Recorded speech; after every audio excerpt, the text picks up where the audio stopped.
everyone. So it is January 28th. I don't know when I'm going to get to film again, so I just thought I would film it now.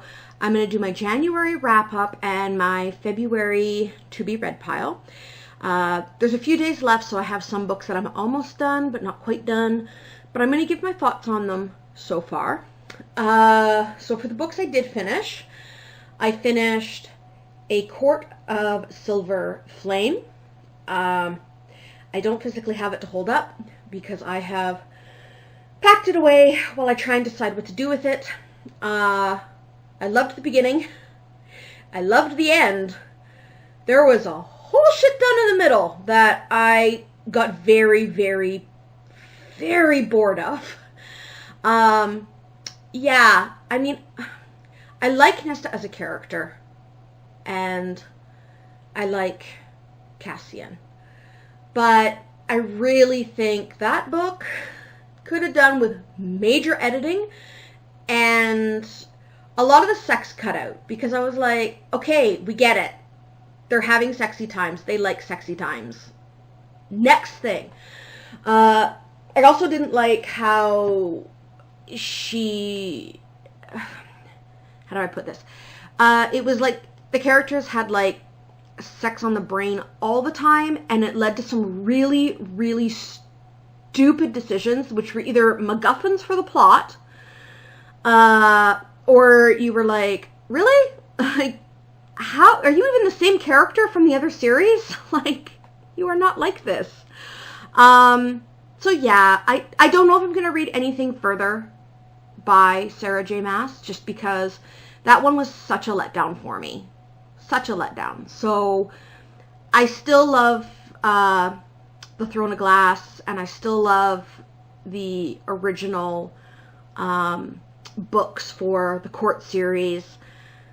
The Nesta's book, I could take it or leave it, which was, like I said, such a disappointment because I loved Nesta as a character. She was more multi-dimensional than, you know, her sisters. So, and she was bitchy, and I like bitchy characters, especially bitchy women. So, yeah, I don't know.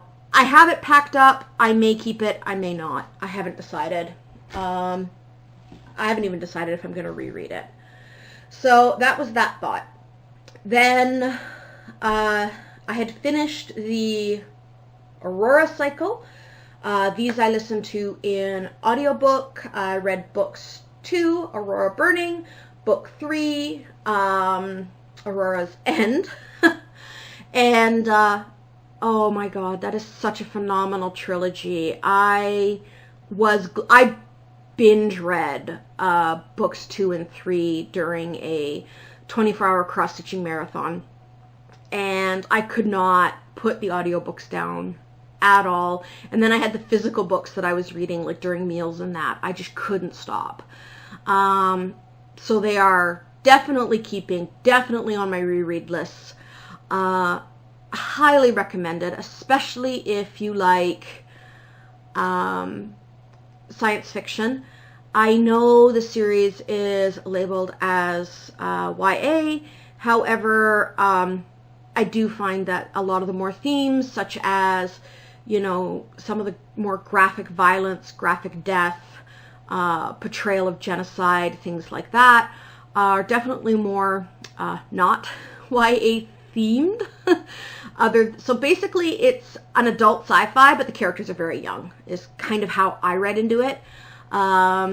It had everything I would expect from a standard genre sci-fi novel, space opera, you know. So yeah, I highly recommend that trilogy. I'm not going to go into too much details about book 2 and 3 because spoilers. But I do highly recommend the audiobooks if you're going to listen to them, because they are just so phenomenal. And they actors put so much emotion into the characters, especially in book 3 when it looked like certain things were going to be happening, you know.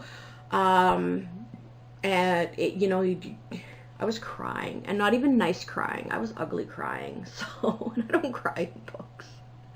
Anyway, highly recommend those ones. So for the physical books, these are really in no order. I kind of just read them, however. I read Tricked. This is book, what did I say it was? Book 3? Book 4? Book 4 of the Iron Druid series. I think there's I know I have up to 11. I don't know if there's others. But anyway, I am constantly impressed by how much, waving the book, research that Kevin Hearn puts into his books. These books, honestly, the best part of them that I love to read are the acknowledgments, and I don't usually read the acknowledgments in books. But I like to read the acknowledgments in his books because he really talks about, as an example, in this book, he is portraying Navajo mythology, and he has some Navajo characters. Obviously, he is not Navajo, but in his acknowledgments, he talks to people, or talks about his research into that culture and his talks with people of that culture to make sure that he represented them in a as accurately as possible, and respected their mythology as accurately as possible. So and still write a fantasy story. I mean, this isn't like a biography or anything, or a textbook on mythology, but to weave his story. And his acknowledgments have a wealth of information in that as well. And he cites, I don't know if it's in this book. Yeah, it actually is. At the end of his acknowledgments, he also cites all of the papers that he read, or textbooks that he researched with, or universities that he talked to. So this series in general has so much in-depth research behind the scenes, and it really makes for a absolutely lovely read, because even if you know absolutely nothing about those cultures, first of all, it weaves really well into his stories, and second of all, he takes those extra steps that if you read something interesting and you want to know more, say, about Navajo culture and its mythology, he leads you on where you can go to open the door to start doing research of your own. So, and he really encourages that in from what I've read with articles and that. So, highly recommend just this Iron Druid series in general. Atticus is amazing, and I love his dog. Yes, his dog talks. Just to Atticus, but his dog talks. And I love the dog. They have banter about sausages, and I could just see me and my dog having banter about sausages. So then, Flame in the Mist. I enjoyed it. It was a good read. Ooh, really glary though.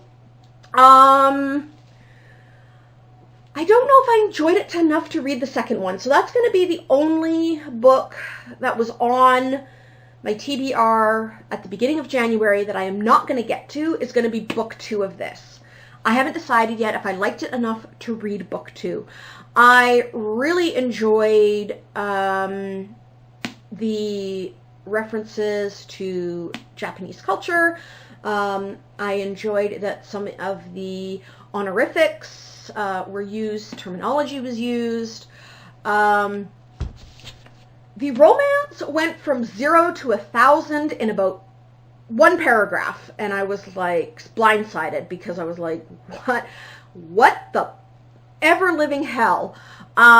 These characters went from literally trying to kill each other to kissing one another, and it was no sexual tension build up, no expectation that these were going to be the characters getting together.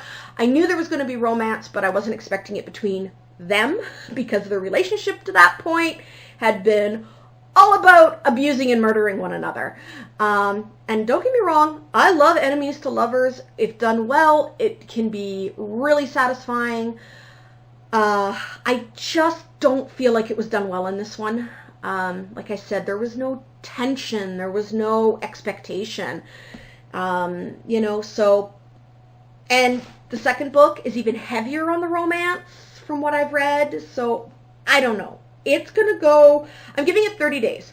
I'm going to put it on my back burner, and if by the end of February I don't feel like I'm going to be able to pick it or want to pick it back up, it's just going to go in the library pile.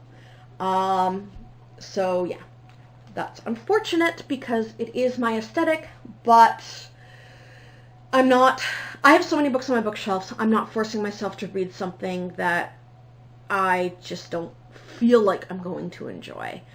The one I am almost done with, I have to move my bookmark. I am listening to the audiobook of this one primarily, because I've been leveling my World of Warcraft characters, my alternates, and audiobooks have been my save goal, and this has been a big one. So excuse the bookmark, it's not in the right spot. Ember Blade. This is good. I'm really enjoying it.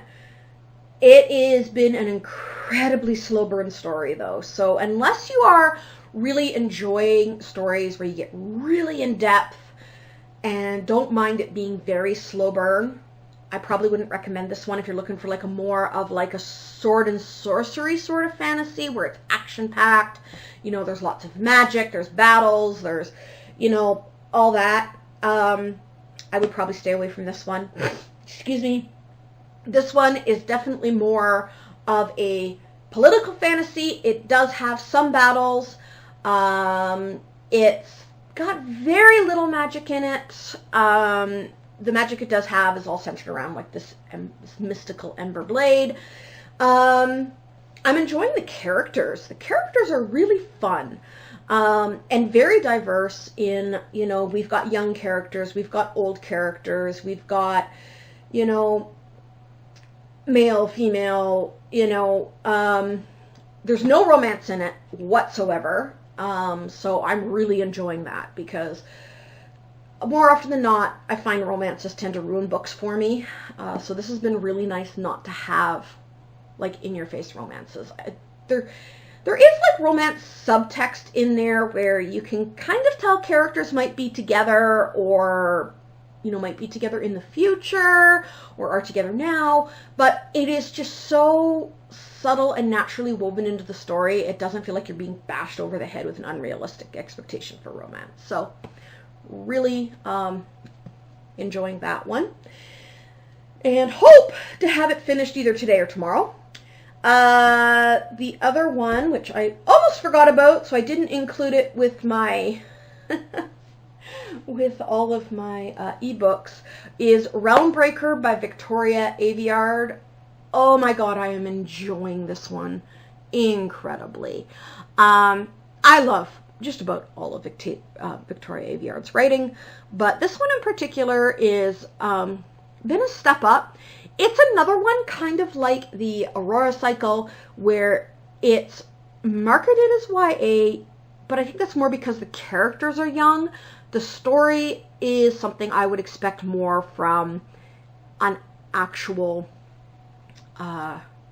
like regular fantasy novel. In fact, it opens up with a very gruesome battle, very vividly gruesome battle, and it has necromancy in it. So you literally have rotting zombies running around. So, and that's not really much of a spoiler because that is like within the first, you know, few pages of the book. So, yeah, I'm really enjoying it and should have that finished this weekend. That's pretty much it, I believe, for my list. If I'm missing any, I'll talk about it next month. I'll check my checklist. But that's it for this video. I'm going to be posting one other video today. So you're going to see a second video with the same shirt. But that's going to be my February TBR. I just don't want this getting too long, so I'm going to cut this one here and pop over and film that one separately. Yeah. So that's it.